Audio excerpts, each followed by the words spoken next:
Hey guys, so as usual I thought I'd bring a meta-analysis of the top ranked players on Dueling Book and outline what decks they're playing. Now normally I'm a little more organized with this where I have a lot of slides, do voiceover with some topping deck lists as well, but you know what, work is pretty busy, I'm running out of time, and so I'm just going to try to freestyle this a little bit, especially now that YCS Las Vegas is happening tomorrow and I just wanted to really bring this out. So for those of you not familiar, and the way I do this normally is I just go into Dueling Book, go on watch mode, and then just look at what the top ranked players are playing, record it, and then eventually outline it. I also did check out DB Grinder and Dueling Archives channels just for any very recent videos and if it involved any high ranked players, just so I know what deck they're playing as well. And so that's sort of how I've been doing it. It's rather of a recent series and a new iteration of how I used to do it. And so that's basically it. And then let's just get over to the actual breakdown. Okay, so this is how it looked for the top 50 players on Dueling Book. I did have data for 33 players, so I was able to hunt down about 2/3. The other third is of course missing, and so before you sort of freak out with this pie chart representation, a lot of things to note that you really need to consider. As I mentioned, I'm missing about 1/3 of players, so if I had data for all 50 of those players, this pie chart could potentially look rather different. For example, maybe it happens to be where Kashtira players were more likely to not play at the time that I was recording the data, and also keep in mind that it is at the beginning of the format with the new ban list, and so the rankings are very volatile at the beginning. It's just how it is, and it's just how it's always been, just based on how the ranking scoring system works. And near the beginning of the format, you will see a lot more rogue decks, for example, in the high ranks. Not to discredit them, of course, some of them do still end up there way later, but just how it's been. And so you usually have to give another few weeks to and you'll see it stabilize more. So in terms of at least right now, and keep in mind again, because of that volatility, it's likely not what you're going to see at YCS Las Vegas this weekend in terms of representation, but at the same time I think there are some merits to this. So for example, Kashtira being the most represented deck, and actually among this 24%, I think there's like 8 or 9 decks, but two of those decks are actually Kashtira tournaments, but I sort of grouped them together. Labrynth, I think there's definitely merits to the fact that there are a lot of players that are high ranked playing this deck. Of course, you may not actually see this much play, especially making top cut at Las Vegas this weekend, but I think everyone's been really appreciating, I guess. I'm not sure what the better word is. Definitely not sleeping on it, that's for sure. It is a back row deck which has not had relevancy since, I guess, Branded Eldritch last summer, and it's certainly a very strong contender. I know I made the mistake of putting this as rogue in the tier list that I posted, admittedly, I mean, before the ban list even dropped, but still, definitely should have given it more respect. I think that's really cool. Kashtira, I think, while it's an expensive deck, obviously at a YCS level, that doesn't really matter too much because these are players who are really into this game and they're investing into this game and they're traveling for events. That barrier, really is not going to be an issue for them. And so you'll probably see a lot of Kashtira. It is a strong deck. I think it's sort of interesting because a lot of board breakers, they do beat the deck, but at the same time, if you don't draw any of those, which for the most part they're not searchable, this deck is really hard to beat when it goes first. And one of the things I've been playing around, for example, playing Ibli, that plays around several board breakers, really. Like, it stops Nibiru, even evenly matched. Now that your opponent has a monster, because of that Ibli, they can't use it evenly. I mean, even if they were to go into Lingaribo, they still have a monster, and unless they can try to crash into it, which they probably can't because they're putting monsters in defense mode, so that at least solves something. And if you saw Tom or MST TV's recent videos on Kashtira and Small World, it can really search essentially anything that you need in the deck, which is pretty insane. And the deck is quite consistent, and it's something that we do need to respect. Interestingly, MathMech, a few decks there in the top 50. So there's historically on Dueling Book, there's been a few notable players who always run MathMech and do very well with it. And so even if a month down the line and the rankings are more stabilized, I'm pretty confident this deck will still see some play. It's at least, I think, a bit more playable than it was before, with Bestials and the Grave Shufflers now being reduced in play, although the Kashtira whole banishing grave thing will affect things a lot, I'm sure, but certainly not something to sleep on. And if you saw my rogue tier list that I just posted recently, this actually ended up being the first one in terms of score among rogue decks. And speaking of rogue, which is similar to MathMech, is Ignister. And again, this is a deck where someone like Vizion, for example, he's always ranked really high with this deck, regardless of format. Sometimes he's still in the top 10, even when most people won't really consider this deck playable. So certainly not something I would scoff at. Putting up the towers is kind of strong, especially back during when Branded Despia was tier 1 the first time last spring. You know, they did have technically a hard time outing something like a towers, and so things like that. And I guess speaking of Branded Despia, we do have that here as well. I think for YCS Las Vegas, you will probably see a bit more of it in terms of representation. I'm not sure about Top Cut, so this is a deck I'm personally trying right now in terms of trying to optimize it. I think it's a little weird. Like, it has a very high ceiling, of course, and it's a strong deck, but it's just sort of baffling to me how strong Ash is against Branded Fusion. And this deck, because it runs a lot of 1-ofs that you typically want to search, but you just draw instead, or you have a lot of Bystials that, again, something like Kashtira doesn't do anything. So it can be a little clunky at times, of course. Not to say that it's a bricky deck. It's not. It's certainly good.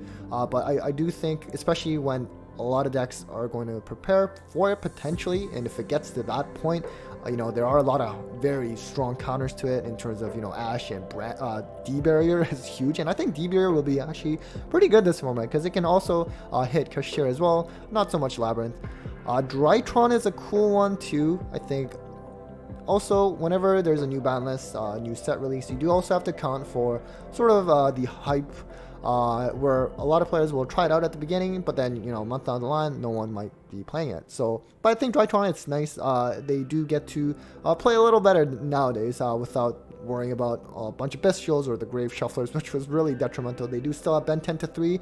They do have Orange to 1 now, and this was the deck that, as before tier limits, was making the most out of Orange, and if anything, even I would argue even used it even better because of the EVA and the constant recycle of the Orange, which was super deadly.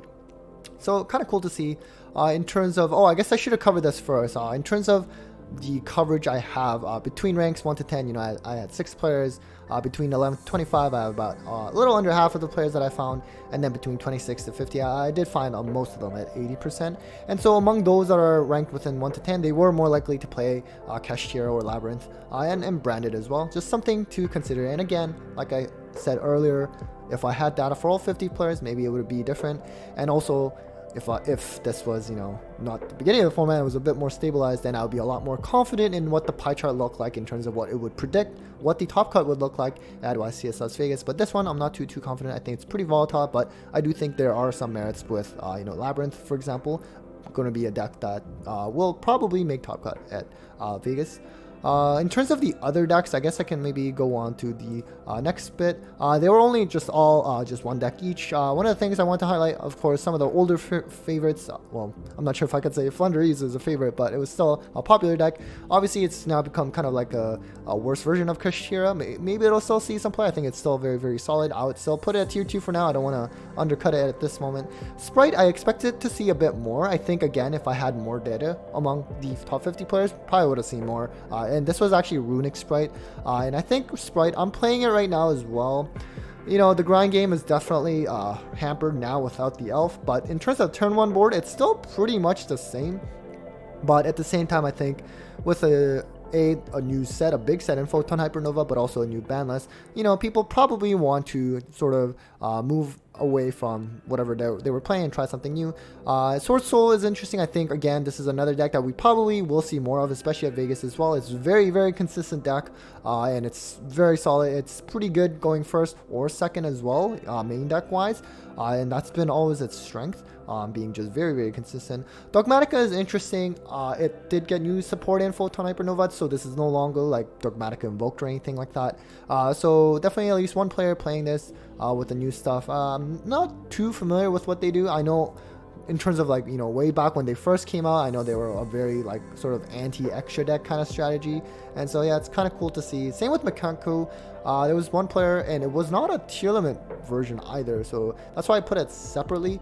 Again, this is another one I'm not too familiar with. Certainly let me know in the comments on what you think, how this deck will fare.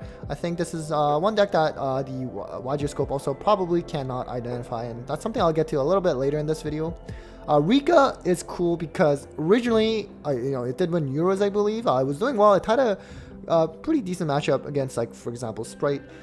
I think now that tier limits are out of the mix, you're probably going to see them again. You know, the Grave Shufflers are gone. So, yeah, I mean, I'm curious to see how this deck will fare. I think it's got a lot of fans who love this deck. And speaking of fan favorites, you can't really get any bigger than something like Sky Striker, Hero, and as well as Salamangreat. I think it's really cool. This was actually Brave Salamangreat. I'm not going to reveal names, I guess, just in case they don't want to be identified, but he's someone who's definitely, I think, usually high ranked with this deck. So it's really cool. Same with the Hero player as well. I think there's at least one more that I knew of, but I didn't want to assume just in case he started playing something else. But there was another player at least who normally plays Heroes that I could have potentially added, but I didn't have any proof.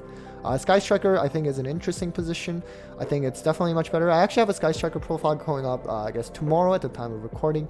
So certainly go check that out. I think it's a very high skill ceiling deck, and as much as people hated Sky Striker being so dominant for so long, I think at this point now it's just sort of become a popular deck where if it does if it does well at an event, people get like genuinely happy for it, especially someone like Ryan Yu, for example, at North American Nats.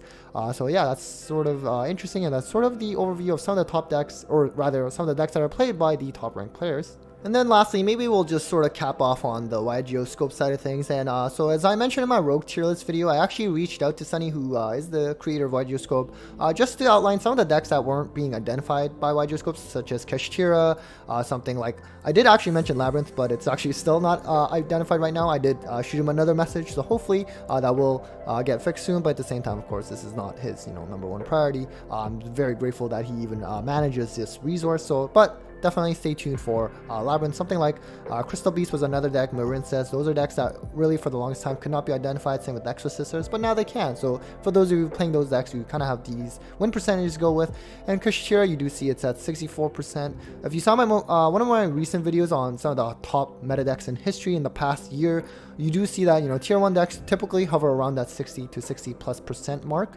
It's sort of like that, I would say, like elite level in terms of when it's a tier 1 deck. Branded, this one is interesting because this is including everything that's playing Branded Fusion essentially, not specific to Branded Despia. I did also let Sunny know that if we could try to identify it more specifically if it plays any Despia cards, because that's sort of like the tier 1 deck of interest.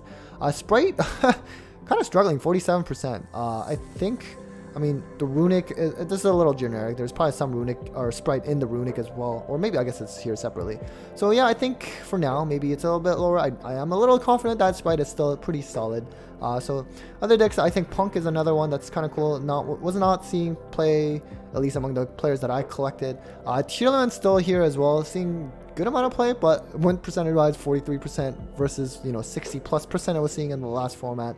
So a big drop. And Mathmech's doing well. Obviously these sample sizes are a bit smaller than usual. We just did start the format, but it's certainly kind of cool to see that Mathmech is potentially back again in terms of meta relevance. Maybe not, but hey, at the same time, I guess you can't really complain if it's at least at the rogue playable level. So I know I'm not going to go through every deck, but I just thought I'd provide a summary freestyle. Let me know how you thought about this video. Maybe this is just the way I can do it moving forward. It's a little bit, definitely a lot easier for me to do it this way and a lot less editing.